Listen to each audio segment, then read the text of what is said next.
No, it's not water. Water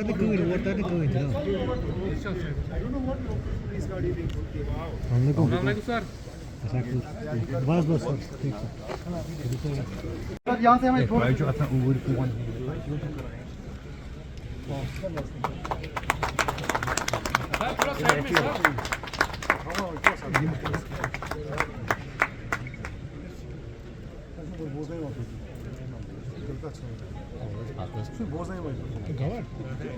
अफसरों के लिए, यहाँ तक के हमारे जो ऑनरेबल लेजिस्लेटर्स हैं उनके लिए भी यहाँ जो है अकोमोडेशन जिस तरह दिल्ली के पैटर्न पे, चाहे वो बाबा खड़क सिंह मार्ग हो, चाहे वो न्यू मोती बाग हो, जहाँ वहाँ इस तरह की अकोमोडेशन डेवलप की गई है।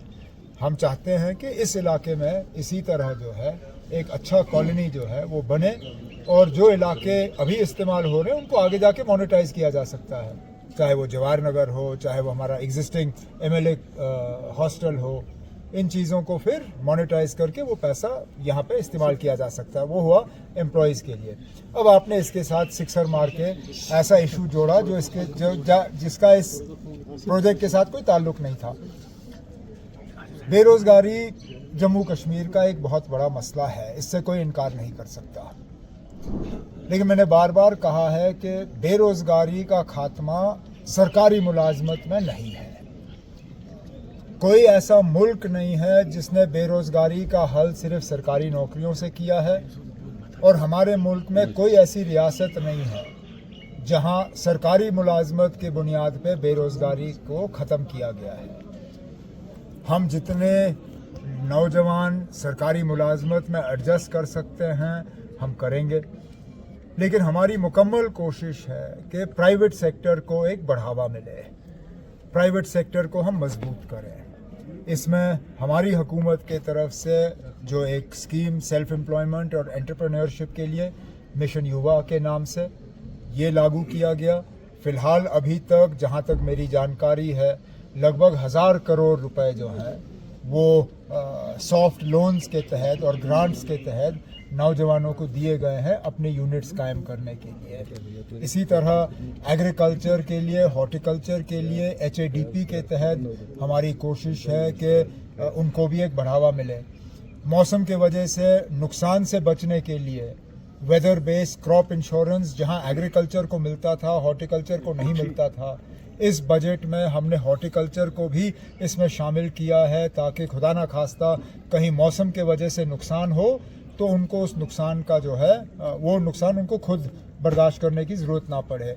और इसके साथ साथ कनेक्टिविटी, कल ही जम्मू में वंदे भारत ट्रेन को जो है 8 बोगी से हमने 20 बोगी उसकी इनॉग्रेशन की गई।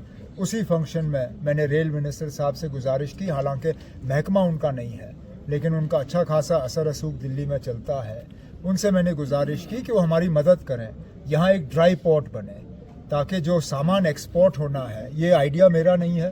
पिछले दिनों यहाँ बिजबिहाड़ा में जो प्रोग्राम था वहाँ पे एक हमारी एक नौजवान लड़की जिसने मिशन युवा का फ़ायदा लेके अपना एक यूनिट तैयार किया था, वो कह रही थी कि एक ड्राई पोर्ट यहाँ बने तो उनको एक्सपोर्ट में और ज़्यादा सहूलियत मिलेगी।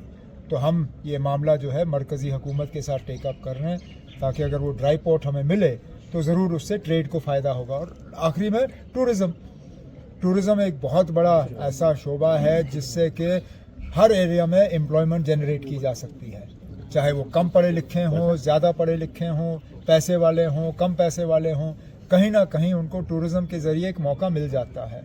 हमारी मुकम्मल कोशिश है कि टूरिज़म को एक बढ़ावा मिले और अब देखते हैं क्या होता है। उम्र दिया फिर भी सर मुझे ये बताएं ना, अभी तक कौन सा एग्जिट पोल सही निकला है?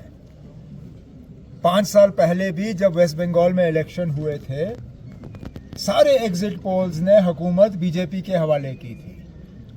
क्या नतीजा निकला? तो अब हमें ज़्यादा इंतज़ार करने की ज़रूरत नहीं है ना। मंडे को जिस दिन हम सलामी ले रहे होंगे सेक्रेटेरिएट में, उसी के साथ साथ नतीजे भी निकल रहे होंगे। और जहाँ तक मैं समझता हूँ ये एग्जिट पोल जो है ये सब एक बार फिर गलत साबित होंगे। एक ने तो अपना एग्जिट पोल छापने से इनकार किया क्योंकि शायद उनको नतीजे एग्जिट पोल के अच्छे नहीं लगे, तो उसने एग्जिट पोल ही अपना बंद कर दिया।